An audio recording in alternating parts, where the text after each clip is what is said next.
Hey beautiful, how are you doing? I hope great. In today's video, I'm gonna be doing a little bit of a catch up, because it's been a while. Okay, so the first thing, obviously, it's on the title of the video. I am pregnant. I've been pregnant for quite some time, On the Lisbon vlog, I was pregnant, sailing through my third trimester at the moment, and it's been rocky, it's been bumpy, and I guess that's why I kind of chose to sit down. What's been going on? About the pregnancy, how has the pregnancy been?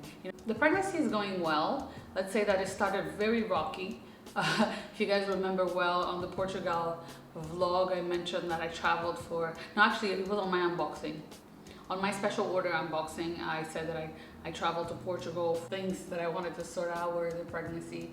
There was a lot of, there was scare. I wasn't expecting the pregnancy at the time it came, but it's a miracle, and both my husband and I are super happy about it. However, with a 2-year-old son, things have been quite hectic, and on top of that, we had the nanny that supported us leave, and so it's been, I had to prioritize my son. I had to put my passion on the back burner, so to speak, and focus on being a mom and being present and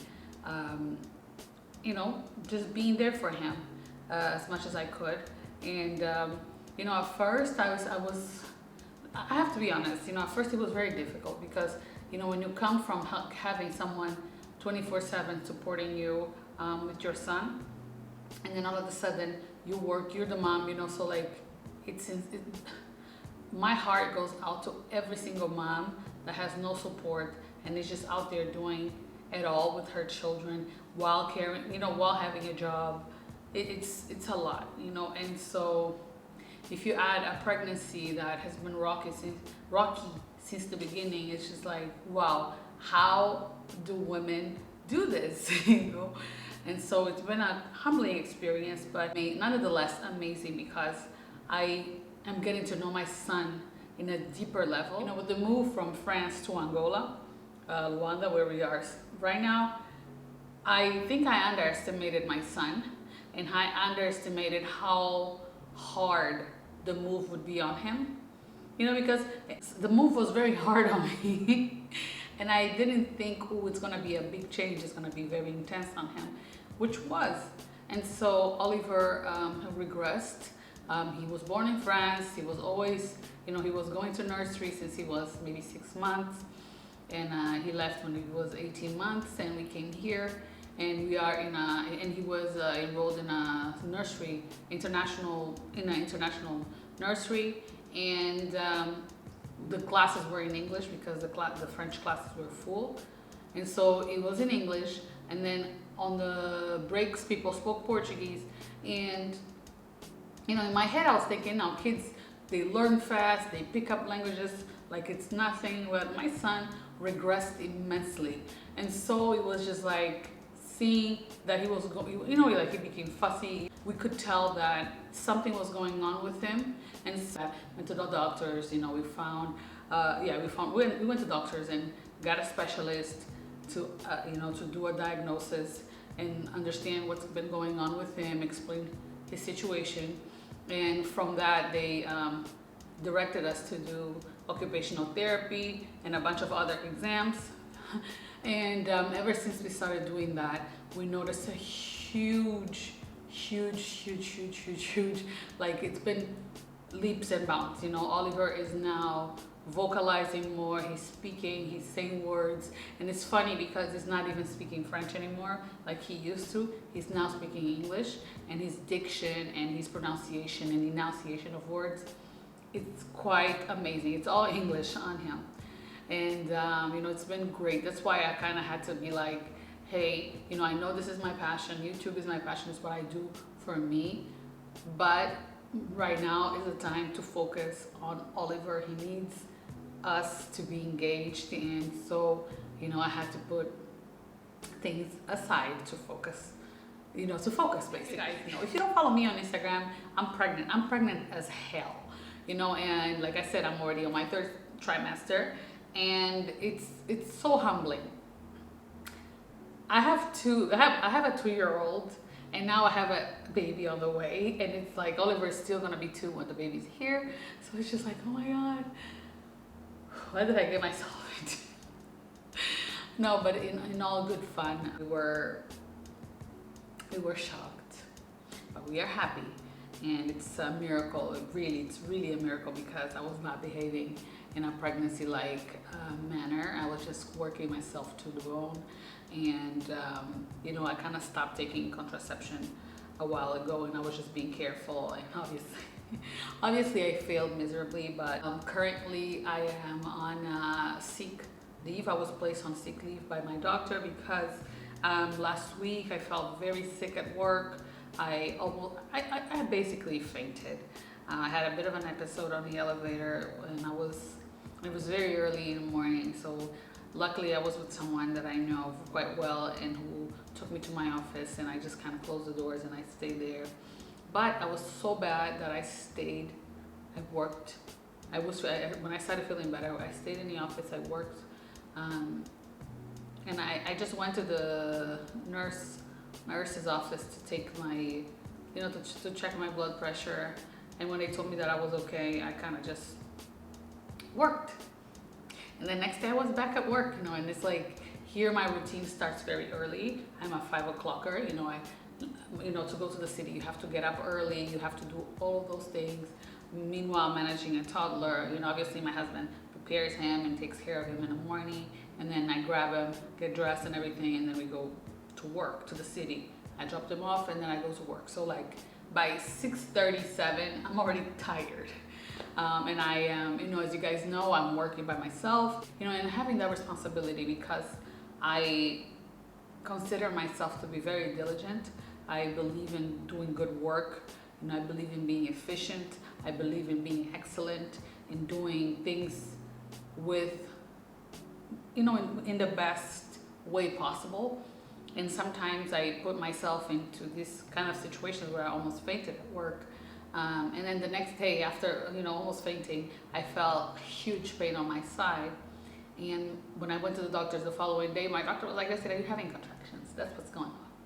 And I'm going to place you on a sick leave, and you're not to like move a bone or a finger until this baby is here. So I've been taking progesterone pills, I've been taking my vitamins, I've been taking magnesium, and yeah, I kind of just am giving myself the time to rest. And obviously I want to have my kid full term, especially in this condition that I'm in. We want to be in a place where if the baby is to come before full term, we are fully equipped. We want all the resources in place in order for the baby to be, you know, to arrive in, for example, in a facility that they have all sorts of medical whatever, you know, to take care of the baby and for baby to develop and then be in full health. So I'm gonna be moving this. I'm going to be moving pretty soon, actually, and it's so exciting because God is wonderful, really. And so I'm gonna have the time to rest properly. I'm going to have lots of help where I move to, but I'm gonna share that like in the next couple of weeks. You know, you guys are going to be. I'm going to be posting videos a little bit more, because I have the time to sit down and just, you know, rest and relax. And obviously I'm not going to be doing lots of shopping vlogs, nothing that involves too much walking. I have to still be careful, you know, and respect my physical state, but there will be shopping. You know, I'm going to be online shopping like crazy and reading, and I'm excited about that, you know, because I ask myself, am I losing my passion for luxury? And no. Or is YouTube dead? No, absolutely not, at least not for me.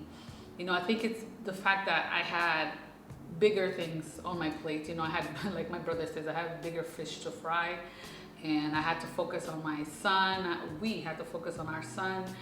We had to focus on our marriage. We had to focus on this pregnancy, and work was very overwhelming. So we had to like say to each other, hey, both of us, you know, both my husband and I, we had to be like, let's focus on what's important, and then when things simmer down a little bit, then we're going to be doing the things that we like.